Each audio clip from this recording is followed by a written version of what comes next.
Welcome to day 240 of Daily Bible Reading Plan Made Easier. Today, let us read the book of 2nd Chronicles, chapters 8 through 10. Let us begin with a short prayer in the heart, asking the Holy Spirit for wisdom, understanding, and to hear from God, and not just to finish today's reading. Now, let's begin. 2nd Chronicles, chapter 8, Solomon's accomplishments. At the end of 20 years in which Solomon had built the house of the Lord and his own house, Solomon rebuilt the cities that Hiram had given to him and settled the people of Israel in them.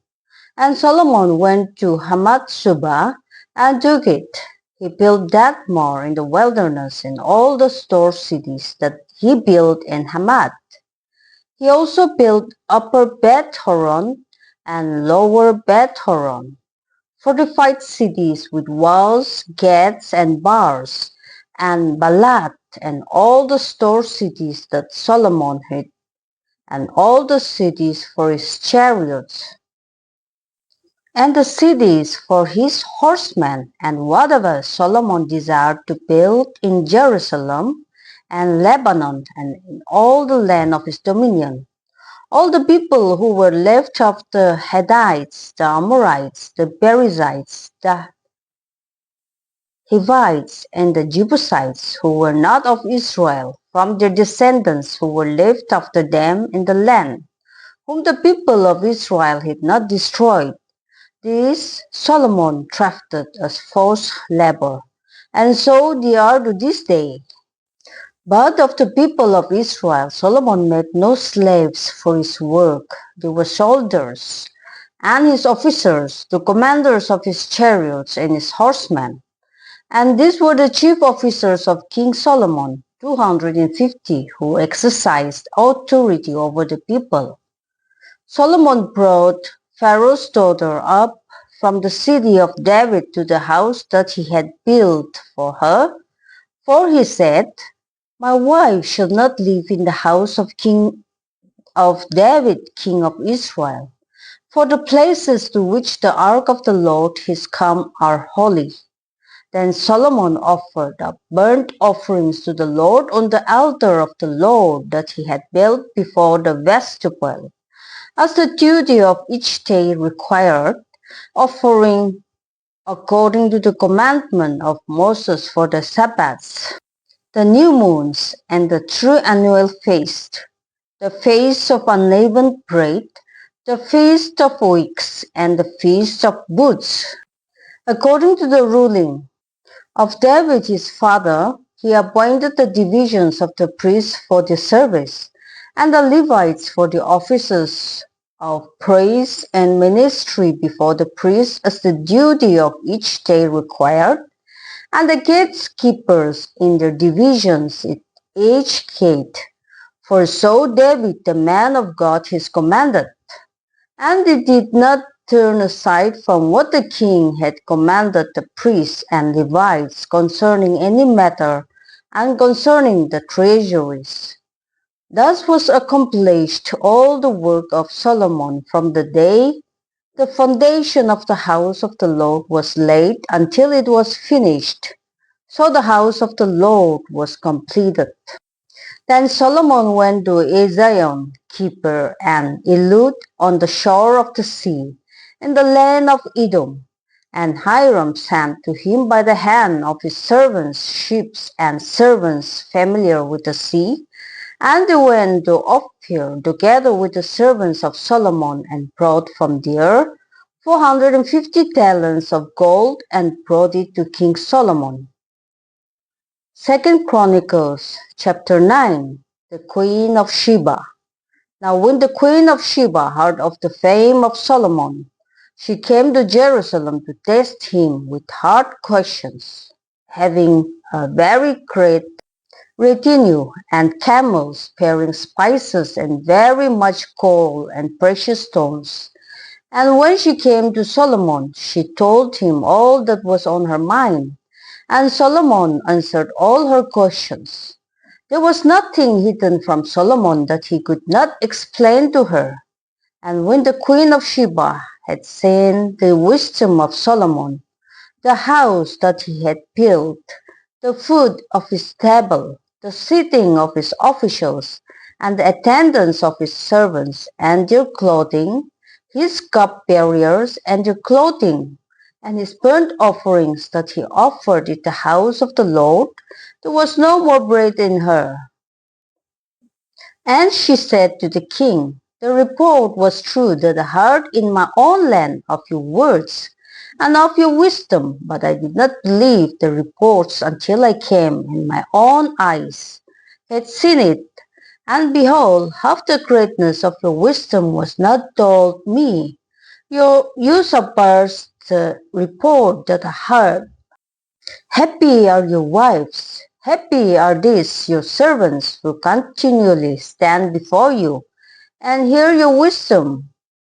Blessed be the Lord your God who has delighted in you and set you on his throne as king for the Lord your God. Because your God loved Israel and would establish him forever, he has made you king over them, that you may execute justice and righteousness. Then she gave the king 120 talents of gold and a very great quantity of spices and precious stones. There were no spices such as those that the queen of Sheba gave to King Solomon. Moreover, the servants of Hiram and the servants of Solomon, who brought gold from Ophir, brought algum wood and precious stones. And the king made from the algum wood supports for the house of the Lord, and for the king's house, lyres also and harps for the singers. There never was seen the like of them before in the land of Judah. The king and King Solomon gave to the queen of Sheba all that she desired, whatever she asked besides what she had brought to the king. So she turned and went back to her own land with her servants. Solomon's wealth. Now the weight of gold that came to Solomon in 1 year was 666 talents of gold, besides that which the explorers and merchants brought. And all the kings of Arabia and the governors of the land brought gold and silver to Solomon. King Solomon made 200 large shields of beaten gold. 600 shekels of beaten gold went into each shield, and he made 300 shields of beaten gold. 300 shekels of gold went into each shield, and the king put them in the house of the forest of Lebanon. The king also made a great ivory throne and overlaid it with pure gold. The throne had 6 steps and a footstool of gold, which were attached to the throne, and on each side of the seat were armrests and 2 lions standing beside the armrests, while 12 lions stood there, one on each end of a step on the 6 steps. Nothing like it was ever made for any kingdom. All King Solomon's drinking vessels were of gold, and all the vessels of the house of the forest of Lebanon were of pure gold. Silver was not considered as anything in the days of Solomon, for the king's ships went to Tarshish with the servants of Hiram. Once every 3 years the ships of Tarshish used to come bringing gold, silver, ivory, apes, and peacocks. Thus King Solomon excelled all the kings of the earth in riches and in wisdom. And all the kings of the earth sought the presence of Solomon to hear his wisdom, which God had put into his mind. Every one of them brought his present, articles of silver and gold, garments, myrrh, spices, horses and mules, so much year by year. And Solomon had 4,000 stalls for horses and chariots, and 12,000 horsemen whom he stationed in the chariot cities, and with the king in Jerusalem. And he ruled over all the kings from the Euphrates to the land of the Philistines and to the border of Egypt. And the king made silver as common in Jerusalem as stone, and he made cedar as plentiful as the sycamore of the Shephelah. And horses were imported for Solomon from Egypt and from all lands. Solomon's death. Now the rest of the acts of Solomon, from first to last, are they not written in the history of Nathan the prophet, and in the prophecy of Ahijah the Shilonite, and in the visions of Iddo the seer concerning Jeroboam the son of Nebat? Solomon reigned in Jerusalem over all Israel 40 years, and Solomon slept with his fathers and was buried in the city of David his father, and Rehoboam his son reigned in his place. 2 Chronicles chapter 10. The revolt against Rehoboam. Rehoboam went to Shechem, for all Israel had come to Shechem to make him king. And as soon as Jeroboam the son of Nebat heard of it, for he was in Egypt where he had fled from King Solomon, then Jeroboam returned from Egypt, and they sent and called him. And Jeroboam and all Israel came and said to Rehoboam, Your father made our yoke heavy. Now therefore lighten the hard service of your father and his heavy yoke on us, and we will serve you. He said to them, Come to me again in 3 days. So the people went away. Then King Rehoboam took counsel with the old man, who he stood before Solomon his father while he was yet alive, saying, How do you advise me to answer these people? And he said to him, If you will be good to these people and please them and speak good words to them, then they will be your servants forever. But he abandoned the counsel that the old man gave him, and took counsel with the young man who had grown up with him and stood before him. And he said to them, What do you advise that we answer these people who have said to me, Lighten the yoke that your father put on us? And the young man who had grown up with him said to him, Thus shall you speak to the people who said to you, Your father made our yoke heavy, but you lighten it for us.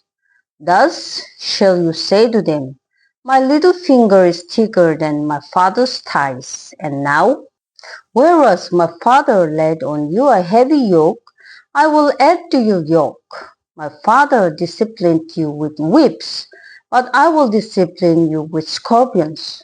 So Jeroboam and all the people came to Rehoboam the 3rd day, as the king said, Come to me again the 3rd day. And the king answered them harshly, and forsaking the counsel of the old man, King Rehoboam spoke to them according to the counsel of the young man, saying, My father made your yoke heavy, but I will add to it. My father disciplined you with whips, but I will discipline with scorpions. So the king did not listen to the people, for it was a turn of affairs brought about by God that the Lord might fulfill his word, which he spoke by Ahijah the Shilonite to Jeroboam the son of Nebat. And when all Israel saw that the king did not listen to them, the people answered the king, What portion have we in David? We have no inheritance in the son of Jesse. Each of you do your tents, O Israel. Look now to your own house, David. So all Israel went to their tents. But Rehoboam reigned over the people of Israel who lived in the cities of Judah. Then King Rehoboam sent Hadoram, who was taskmaster over the forced labor, and the people of Israel stoned him to death with stones. And King Rehoboam quickly mounted his chariot to flee to Jerusalem. So Israel has been in rebellion against the house of David to this day. This concludes the book of 2 Chronicles, chapters 8 through 10. I believe you're all pleased watching the daily videos. Thank you for watching the videos. Please like, share and subscribe this video to please someone else. Your support helps spread God's word to more people. I will see you in my next video, day 241 reading. God bless us all.